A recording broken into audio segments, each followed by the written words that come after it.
Жалал Абад областық Барпалыкулов атындағы театрында гримдөөчү цех бөлмөсү тар. Ал гана эмес, реквизиттерди коюуга өзүнчө бөлмөсү да жок. Эң башкысы, театрдын сахнасы концерт коюуга ылайыкташтырылып курулгандыктан театр өнөрү үчүн бир топ ыңгайсыз.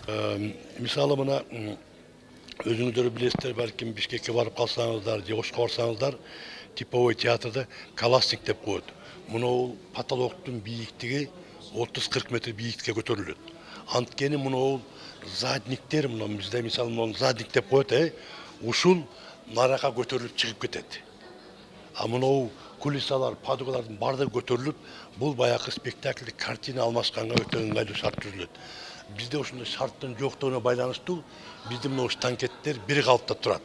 Мисалы азыр өзүңүздөр байкасаңыздар, мына задникти биз илип коебуз, спектакльдин башынан баштап аягына чейин ушул өзгөрүлбөй бир калыпта турат. Анткени бизде андай мүмкүнчүлүгү жок сахнаны алмашып кетүүгөчү.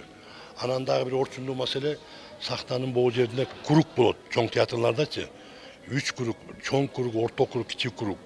Бизде анда круг да жок. Анткени бул дагы болсо спектакльдеги жанакы картинадан картинага которулган мезгилде актерлорго эң бир оңой ыңгайлуу шарт түзүп бермек. Биз ошон үчүн көп пьесаларды мүмкүн болушунча ошол картинаны алмашуудан качууга туура келет. Себеби бизде андай шарт жок да. Мисалы, мына чоң театрларда атайын пульт управления деп коет. Мына жерде помощник режиссер деген отурат. Ага деген кноп тияктан оператор буйрук бергенде, кнопканы басканда мына занавес өзү автоматически түрдө электрический бияк ачылат, жабылат. Бул кнопканы басса круг айланат. Бул кнопканы басса тиги каластик көтөрүлөт.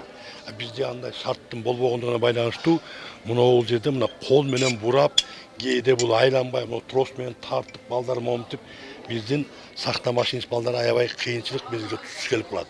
Кээде мына занавес ачылбай калат, кол менен тартып балдар шашылып, бир топ ыңгайсыздык жараткан мезгилдер болот. Андай шарттар болот бизде. Театр кызматчыларынын айлык акыларынын төмөндүгүнөн аймактардагы театрларда профессионалдар аз. Кыргызстанда өнөр адамдарын даярдап чыгаруучу окуу жайлар көп болгону менен алардын бүтүрүүчүлөрү аймактарга келип иштебейт. Эми жаштардыкы 3800 болот, начислениячы. 3800. Аны колго тийиши бир 3,5 миңдей колго тийсе керек. Ушундай эле болуп атат да. Ушундай эле болуп атат. Мына мен эмгек сиңирген артистмин, мисалы үчүн менин айлыгым 5000.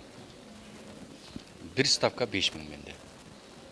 Анан кийин ошо намыма дагы 2,5 миң кошуп берет. Ошондой. Анан кийин баягы стажыбыз да көп да, ошого дагы кичине неме кошулат. Анан кийин эми мындай мен ойлойм да.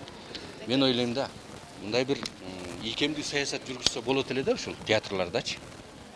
Негизи эле бюджетте ийкемдүү саясатты жүргүзгөнгө ушу мына айлык маселесине мисалы үчүн кандайдыр бир мыйзамдарды иштеп чыгыш керек. Мамлекетчи, өкмөт мыйзамдарды иштеп чыгыш керек. Себеби дегенде биз ошол бюджеттен берген айлыкты карап отурбастан, мисалы үчүн мына театрдын өзүнүн өздүк эсеби бар. Өздүк эсеби бар театрдын. Спецсчет деп коет, өздүк эсеби. Мисалы үчүн ошол өздүк эсебинен эми азыр рынок эмеспи? Рынок заманына келбедикпи азырчы?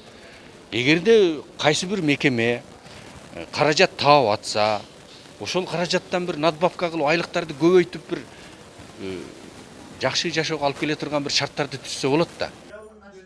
Театр көшөгөсүнүн артында чечилбеген көйгөйлөр, артисттерди кыйнаган түйшүктөр көп. Анын баары бир чети каражат жоктугунан, экинчиден жакшыраак көңүл бурулбагандыктан чечилбей турат. Башка театрларда эми алар театральный да көтөрүлүп, анан кийин эмне кылып калат. А бизде андай көтөрүлүп түшүп кете турган нерсе жок. Бирок ошону электрический кылып жасаса болот анычы.